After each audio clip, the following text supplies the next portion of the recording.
Building a project car is a series of decisions, some big, some small.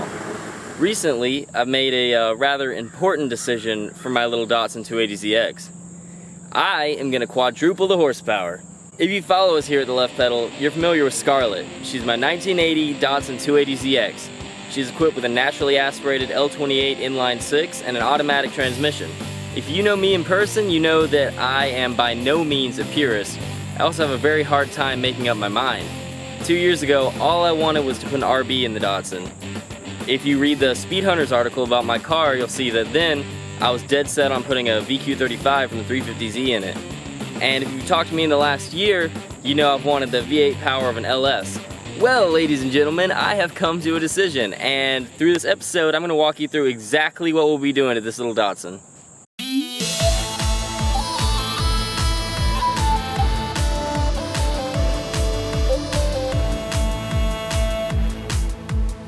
I love Japanese cars, but deep down, I've always been an American muscle car guy. I like big V8s with lots of horsepower.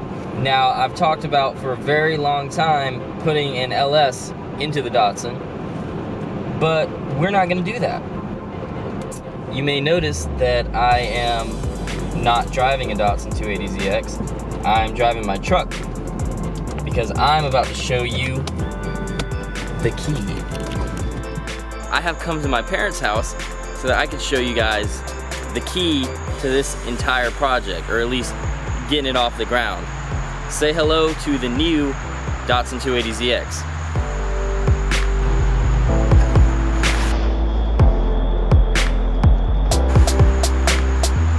Now, it may not look like much, but this little car's got a lot of good parts in it.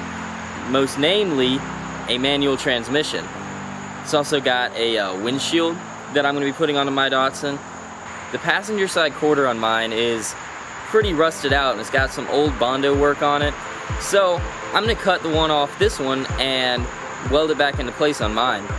If the passenger side door on this one is in good condition, I'm going to take that as well.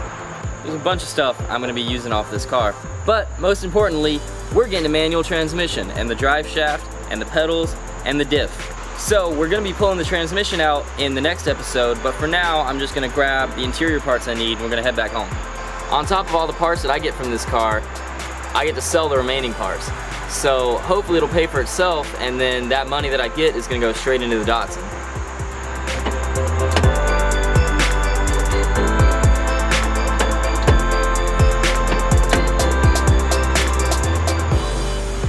Alright, well, the first thing we're going to grab are these A-pillars. The A-pillars on mine are just held on with Phillips head screws. These seem to have some kind of clip, so I'm going to try and figure that out.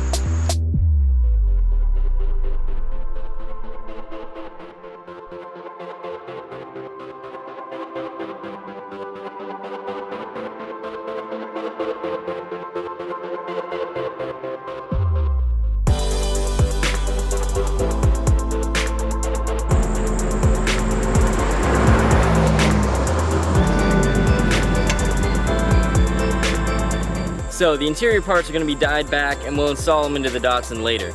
In the meantime, let's talk about exactly what we're going to do to this car. So, like I said, I'm not a purist, but I guess deep inside, there's a little part of me that is. I will be doing an engine swap, but I'm going to be swapping in an L28 ET, which for those of you non-Datsun people, is the turbocharged version of this engine.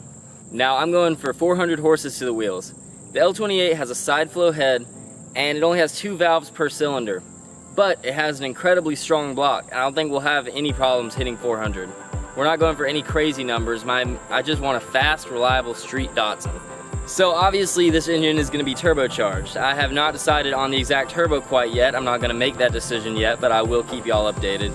Obviously we'll have a new intercooler, blow-off valve, and wastegate. We'll be doing forged internals. If we really need it for 400, honestly, I'm not quite sure, but I'm going for reliability here. So forged rods and pistons are definite.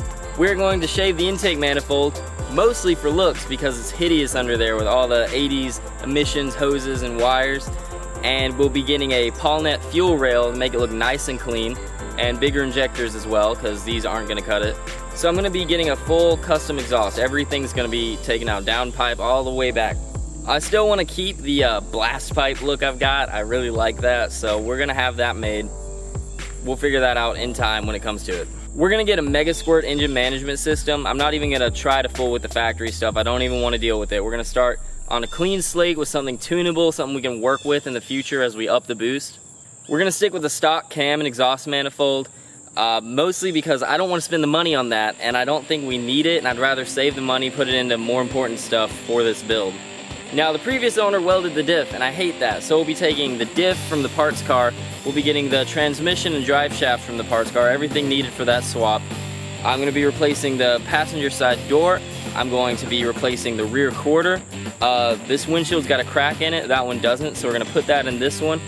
The antenna on the other one's good, it's not on this one. The interior has a lot of parts in that one that I need on this one. We've got a lot of stuff we're gonna be able to take from that parts car and put into here. Now, there's some stuff I wanna do before we even worry about trying to make it fast. Most importantly, brakes. We're gonna be doing a Willwood big brake kit because if I'm gonna be making a 400 horsepower car, this thing's already a death trap. I want solid brakes to, you know, not let me die. I'm gonna get a Weldon half cage for the back to strengthen the chassis and give me a little more support, you know, in case I somehow manage to roll this little car over. We're gonna be taking the whole suspension apart and replacing basically everything. All the bushings. I wanna buy pretty much everything Techno Toy Tuning has, especially their coilovers. These ground control coilovers are okay, but I want something stiffer, I want something with adjustable damping, and Techno Toy Tuning actually offers that, so that's what we're probably gonna go with, despite it being so incredibly expensive. So the 280zx has what's known as semi-trailing arms in the back. I'm not gonna get into the mechanics of it right now, but basically it makes the car squat when put under load. And actually when you reverse it, the butt of it will actually go up. So maybe this will be solved by some really stiff coilovers. I know there are people who have swapped out the whole rear suspension, and I may do that, but we're just gonna see with time. Now I'll let you in on a little secret. I am in over my head, and I mean big time. If you are looking for a big budget build dictated by expert decisions, you're probably not gonna enjoy these videos. I am a car dude in my 20s. It's gonna be playing mechanic and figuring things out as I go. It's gonna take a long time, and I'm gonna mess up a lot. But I'm not gonna give up until this car is exactly where I want it to be. So, I'm looking forward to this. I'm looking forward to sharing this with you guys, and I'm really excited for what we're about to do to this car. So in the next episode, we'll finally finish the interior of this car, and we're gonna tear down the new parts car and get all the parts we need out of it. As always, if you enjoyed this video, make sure to hit that like button, subscribe to the left pedal, and I will see y'all next time.